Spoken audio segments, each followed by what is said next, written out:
Cash to cryptocurrency terminals, often called Bitcoin ATMs, are being used more often to steal from victims.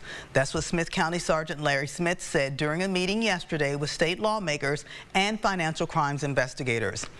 Once cash is deposited, it is quickly moved into digital wallets, making it hard to recover. They say the money is often routed overseas to countries with weaker financial regulations. Some of those who spoke said a resolution could be to outright ban the terminals in Texas.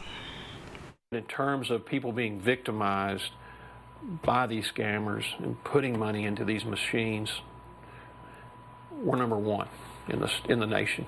Okay, we want those numbers to come down significantly. Senator Brian Hughes and Representatives Cole Hefner and Daniel Alders say they plan to pursue legislation in the next session.